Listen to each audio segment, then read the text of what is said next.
Chapter 23. Heat Seekers. Lindy stared at the glowing fire. From here it seemed to be on one side of the home, but it was going to spread quickly. Yeah, this is some bullshit.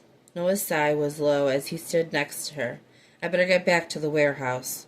Max squiggled in his arms as he passed him back to Lindy. How are you getting there? It's across town. Noah moved fast to put his boots on. Run, I guess. I can drive you. Noah straightened after shoving his foot in his last boot. No. This is going to draw people out. If you're just running around outside, someone could see you. She watched his mouth flatten and knew he was about to refuse. It's the best and quickest way for you to get there. He stared at her and her baby. Lindy grabbed her keys. Come on. They went to her garage and Lindy strapped Max in his car seat. Just a quick ride, Munch. Okay, how are we doing this? He asked. Just get down in the back seat. Noah scoffed. Easier said than done. He opened the back door and climbed inside. God, he grunted as she hopped into the driver's side. Once she heard the car door shut, she turned on the ignition and began backing out. Lindy tried to drive at a brisk pace without actually speeding. This fire doesn't look good, Noah. They never do, he answered quietly. I haven't seen anyone out. A siren kicked up in the air. The town's fire department was mostly volunteers, and they must have been notified or seen it themselves. How the hell did a fire start up there? Lindy wondered out loud as she drove through a yellow light. I don't know, he answered, but like I said, it's some bullshit. Max's first word will be a curse at this point. Lindy tried to smile over her nervousness. Sorry, big man. Okay, we're almost there.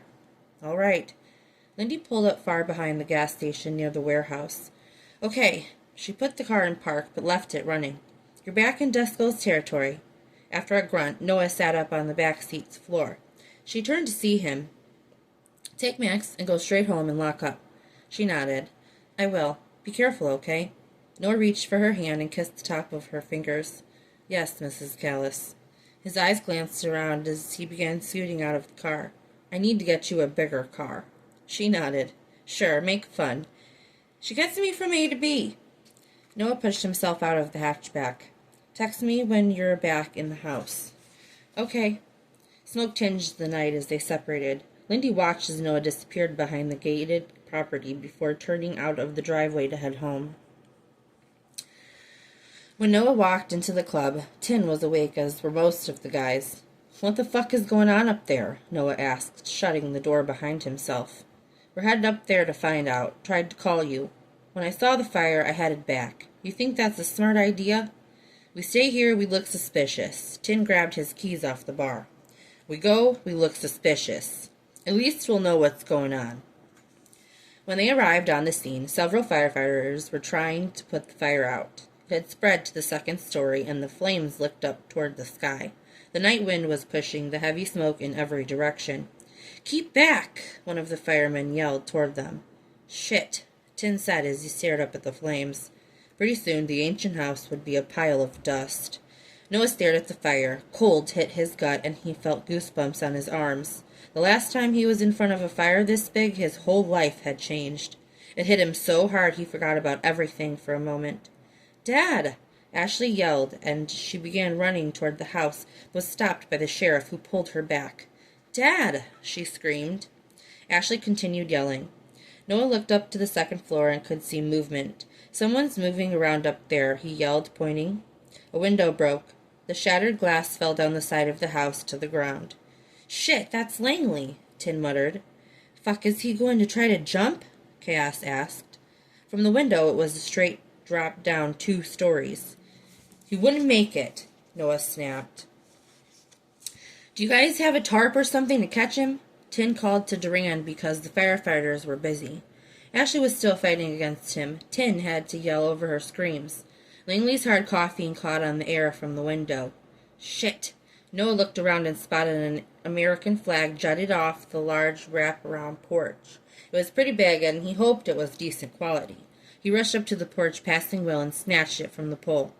We can catch him. Noah held up the flag as his voice rang out. Tin nodded quickly. Let's do it. Noah, Tin, Chaos, and Bleed quickly moved beneath the window. Old man, you have to jump, Noah yelled. Fear was visible in his eyes as he looked down at the thin fabric they held out.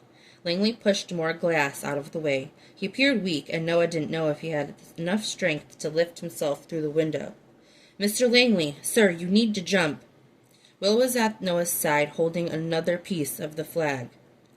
Noah vaguely heard the firefighters yelling and wondered if someone else had gone inside after Langley. He leaned his body forward out of the window, and his lithe figure dropped 2 stories. Noah felt all his muscles tense the closer the man came toward the ground. Gravity slammed his body into the center of the flag, shifting all of the men forward on impact. It was a miracle it didn't tear. "Jesus," Chaos muttered. A vicious cough came from Langley as they gently lowered him to the ground. "We got him," Tin yelled. The heat had caused them all to dampen with sweat. A firefighter came out of the front door carrying Scott's limp body over his shoulder. He stumbled with him as he tried to make it down the stairs. Not long after, an ambulance pulled up. 2 men flew out of the van with their equipment. One of them immediately rushed to Langley to attend to him. The firefighters seemed to have contained the fire to one side of the large home. The soot in the air had them all backing further from the house.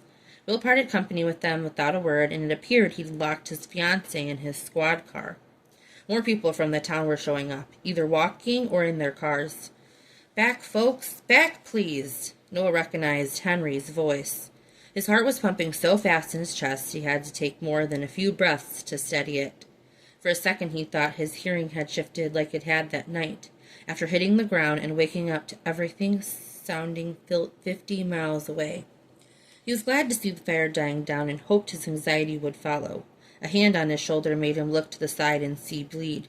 He was looking up at the fire, too. "Quick thinking, kid." Tin's voice helped him get a little grounded, and he was thankful.